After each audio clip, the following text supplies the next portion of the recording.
तर चला आता पूर्ण स्वयंपाक वगैरे दाखवते आणि परडी कशा प्रकारे भरतात ते पण दाखवते.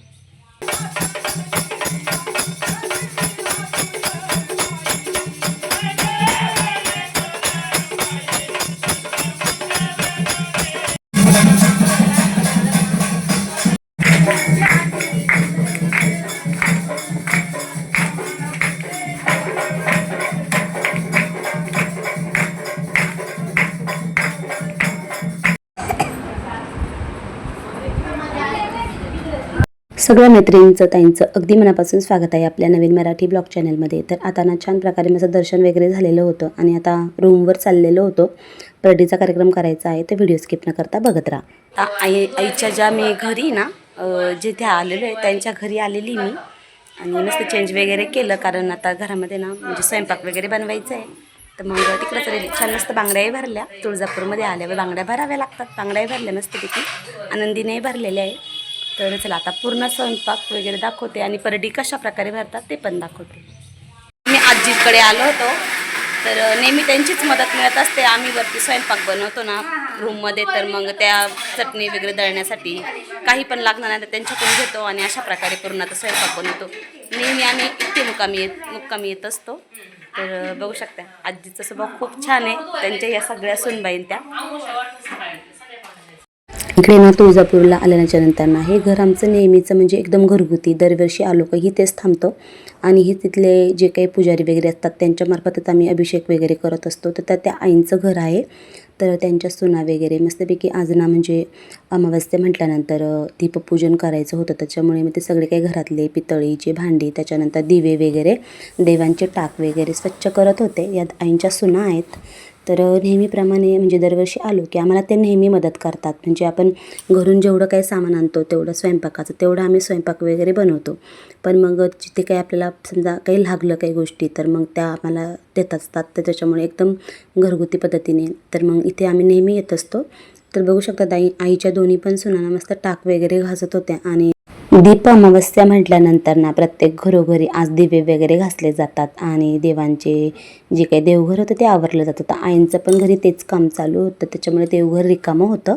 तर ह्या आमच्या आई म्हणजे तुळजापूरमधल्या आई. तर आमच्यामध्ये सगळेजण ह्या साईकडे जातात. तर खूप छान वगैरे पूजा वगैरे करतात आणि अभिषेक देखील करतात. त्यांच्या घरातली मूर्त अतिशय छान आणि मस्त आहे, प्रसन्न वातावरण वाटणारी. हे त्यांचं घर आणि इथे सगळे काही स्वयंपाक वगैरे त्यांच्याकडे जे काही अभिषेकसाठी येतात सगळ्यांना जेवखाऊ घालणं. अतिशय सुंदर आणि प्रेमळ स्वभावाच्या आजी आणि त्यांचं संपूर्ण कुटुंब तर आम्हाला नेहमी अशा प्रकारे मदत करत असतात. तर त्या म्हणजे ज्या सुना आहेत त्या ताईंचा पण स्वयंपाक वगैरे चालू होता आणि दुसऱ्या बाजूला ना आम्हाला साराची चटणी दळायची होती. तर मी काही मिक्सर वगैरे आणलेला नव्हता. तर मग अशा काही छोट्या मोठ्या गोष्टी लागल्या ना मग त्यांच्याकडे आम्ही जातो आणि एकदम घरगुती पद्धतीने त्यांच्याकडे हात घालून सगळ्या काही गोष्टी आणतो. तर मग त्यांच्याकडे आम्ही साराची चटणी दळण्यासाठी आलेलो होतो, कारण तुम्हाला आता माहितीच आहे कटाची आमटी जर बोललं ना तर चटणी म्हणजे कांदा खोबरं सगळं काही दळून घेतलं तरच साराला टेस्ट जरा चांगली येते. आणि मग सगळं काही वाटण आम्ही तयार करून आणलेलं होतं, म्हणजे सकाळी वरती भाजलेलं होतं सगळं काही. मग ते साराची चटणी दळून आम्ही आणली आणि त्यानंतर ना मस्तपैकी पुरणाची डाळ ऑलरेडी शिजत टाकलेली होती. मंदिरातून आल्याच्या नंतर पोहे वगैरे केलेले होते सकाळी, सगळ्यांचा नाश्ता झालेला होता. पण त्यावेळी आम्ही नेमकं मंदिरात गेलेलो होतो म्हणून तो व्हिडिओ काही घेता नाही आला.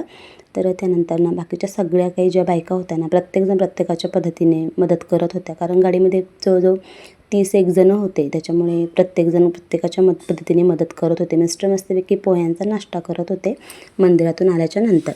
आणि इथली चाळण बघू शकता तुम्ही, पुरण करायची खूप छान आणि अगदी वेगळ्या पद्धतीची होती. आपल्याकडे जशा छोट्या चाळण्या किसण्या असतात तशी यांच्याकडे वेगळी आहे, लाकडी पद्धतीची. एका वेळी 2 ते 3 जणी बाया त्याच्यावर पुरण आपलं जे काही आहे ते बारीक करू शकतात. तर सगळं काही पुरण वगैरे तयार केलेलं होतं आणि ज्या काही आमच्या सासवा होत्या बाकीच्या ज्या काही आपल्या आलेल्या होत्या सोबत, त्यांनी मस्तपैकी असं पुरण तयार करायचं काम चालू होतं. मस्त सगळं काही पुरण जवळजवळ 5 किलोचं पुरण होतं. तेवढं काही पुरणाचं काम एका बाजूला बाहेर चालू होतं आणि मग गरमागरम पोळ्या आम्ही देखील मध्ये करून घेत होतो, कारण पुरणपोळ्यांना थोडा टाईम लागतो. मोठ्या शेगडीवर प्रथमतः भजे कुरडई पापडी करून घेतली, खीर सार असं काही भात वगैरे सगळं काही करून घेतलेलं होतं.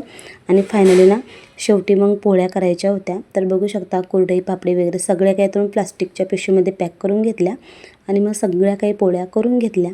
छान अशा पोळ्या केल्याच्या नंतर ना मग परडीचा कार्यक्रम देखील खूप सुंदर झाला. छोट्या छोट्या त्याच्यासाठी ना पोळ्या करून घेतल्या, कारण परडीसाठी ना असे छान छान छोटे छोटे नैवेद्य लागतात, म्हणजे ह्या मापाचे.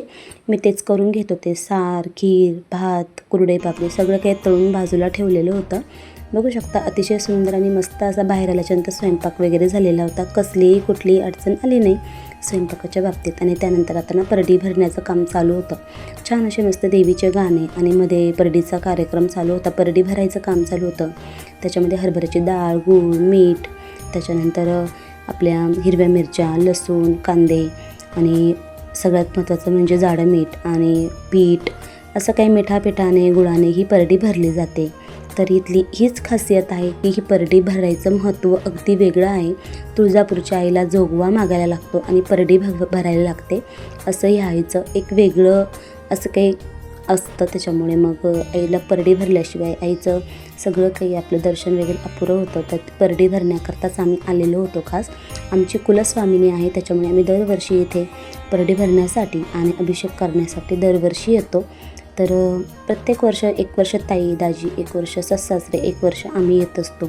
त्याच्यामुळे मग सवय पडून गेलेली आहे. तर मग परडी भरून घेतली, कारण मला स्वयंपाकही अजून भरपूर बाकी होता. मग तोपर्यंत परडी सगळ्यात आधी मलाच भरायला लावली, कारण नंतर अजून स्वयंपाक पण भरपूर बाकी होता. तोपर्यंत बाहेर गाण्यांचा कार्यक्रम चालू होता. माझे सासरे ते सगळे काही गाणे वगैरे म्हणतात, त्याच्यामुळे ते गाणे वगैरे बाहेर म्हणत होते. तोपर्यंत परडीचं पूजन वगैरे करून घेतलं. त्यानंतर मग आता आरती पण होणार होती. सासऱ्यांनी त्यांनी सगळ्यांनी वाजवण्यासाठी दरवर्षी गाण्यांचा कार्यक्रम इथे होतोच, अगदी सुंदर पद्धतीने होतो. तर तोच तुम्हाला मी शेअर करणार होते. म्हटलं चला ह्या व्हिडिओमार्फत तोही शेअर करून घेऊ. उरलेल्या पोळ्या ज्या होत्या ना त्या मनीषाताईंनी लाटून घेतल्या. तर अशा प्रकारे ना आम्ही दोघींनी मिळून सुंदर असा स्वयंपाक बनवला. बाकीच्या बायकांनी आम्हाला हाताखाली खूप सारी मदत केली, त्याच्यामुळे एवढा मोठा स्वयंपाक आम्हाला खूप पटकन करता आला.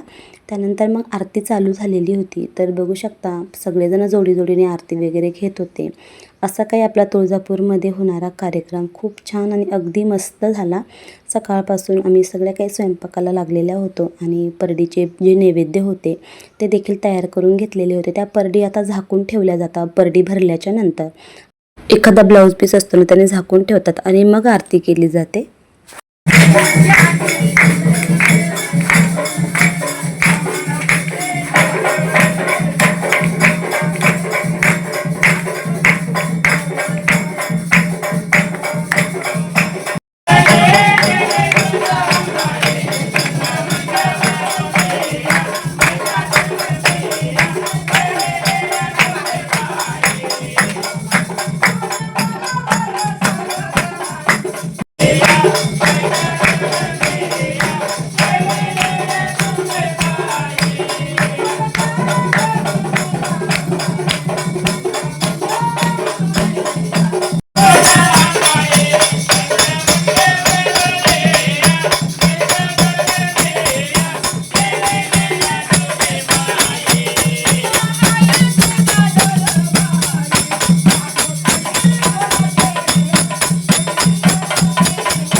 अशा पद्धतीने खूप छान आणि मस्त आहे तुळजाभवानीचे गाणे म्हटले जातात, आरती केली जाते आणि आरती केल्याच्या नंतर ना सगळेजण मग परडी भरून झाल्याच्या नंतर आईला नैवेद्य दाखवल्याच्या नंतर मग सगळे काही जेवणासाठी बसतात. तोपर्यंत सगळे काही निवांत मस्त गाणे ऐकत असतात.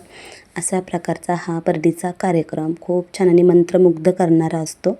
आणि जे काही गाणे वाद्य वगैरे म्हणतात तर त्यांना पण हळदी कुंकू लावून त्यांचा मानपान केला जातो. त्यावेळेस त्यांची एक प्रकारे हळदी कुंकू लावून छान प्रकारे त्यांना देखील दक्षिणा दिली जाते. तर अशा प्रकारचा हा कार्यक्रम. ती नाल जी असती ना वाजवायची ती पुजवावी लागते. तर आता सगळा काही स्वयंपाक आमचा देखील झालेला होता गाणे म्हटल्याच्या नंतर. मग ह्या पुरणपोळ्या वगैरे सगळ्या काही झालेल्या होत्या. आता सगळ्या माणसांना वाढून दिलेलं होतं आणि आता फक्त बायका बाकी राहिलेल्या होत्या. मग गरमागरम भजे वगैरे तळले, छान मिरच्यांचे आणि कांद्याचे भजे केलेले होते. तर संपूर्ण व्हिडिओ काही मला घेता आला नाही कारण मी मध्ये स्वयंपाक करत होते. तर बघू शकता मस्त सार, खीर, भजे, भात, पोळ्या आणि छान मस्त कुरडई पापड तळलेले होते. अगदी घरच्यासारखा नैवेद्याचा स्वयंपाक आपला रेडी झालेला होता तुळजापूरमध्ये. आणि मस्त असं जेवण तयार झालेलं होतं. सगळेजण बसले. आता मी देखील जेवणासाठी बसलेली होती, आनंदीला आणि विघ्नेशला जेव घालण्यासाठी. तर मस्त असा स्वयंपाक झालेला होता आणि खूप टेस्टी झालेला होता. तर आम्ही सगळ्या काही बायका शेवटी म्हणजे एकदम शेवटच्या पंक्तीमध्ये बसलेलो होतो कारण सगळ्यांची जेवणं आता झालेली होती आणि जवळजवळ आता 4 वाजलेले होते. 4च्या दरम्यान आम्ही जेवणासाठी बसलेलो होतो. संध्याकाळच्या जेवणाचा काही विषय नव्हता कारण सकाळपासून दवदव झालेली होती आणि एक दिवस मुक्कामी आम्ही तुळजापूरमध्ये राहतो. तर त्या दिवशीचा हा व्हिडिओ.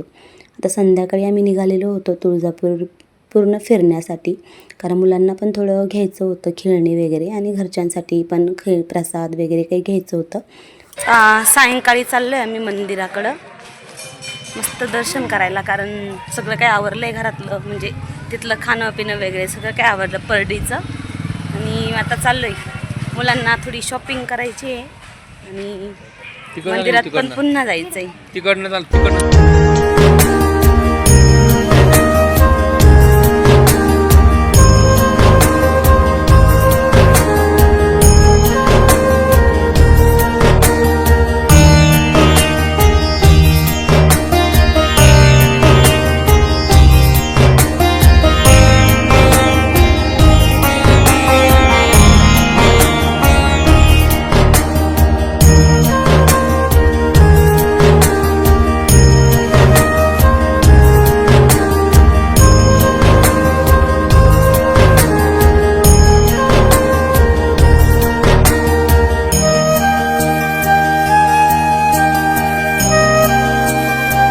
थकलो फिरून भरपूर शॉपिंग केली आहे आणि आनंदी आणि विघ्नेश थंड पेत आहे. एका ठिकाणी ना जागा होती निवांत, तिथं खाली बसलेलो आहे. आता याच्यानंतर कोणतीही खरेदी होणार नाही.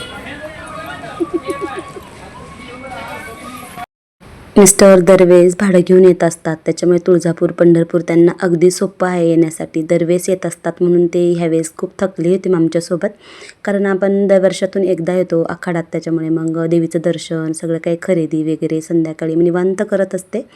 तर खूप छान शॉपिंग केली आणि सगळेजण थकलेले होते. आता रूमवर जायचं होतं आणि आजचा दिवस पुन्हा तुळजापूरमध्ये मुक्कामी. दुसऱ्या दिवशी आता येडेश्वरीला जाणार होतो. सगळे काही व्हिडिओ तुम्हाला मी शेअर करणार आहे. तर व्हिडिओ आवडला असल्यास नेहमीप्रमाणे लाईक करा, नवीन असाल तर सबस्क्राईब करा. असे छान छान नवीन व्हिडिओ बघण्यासाठी नक्की सबस्क्राईब करा. भेटूया नवीन ब्लॉगमध्ये. Bye bye.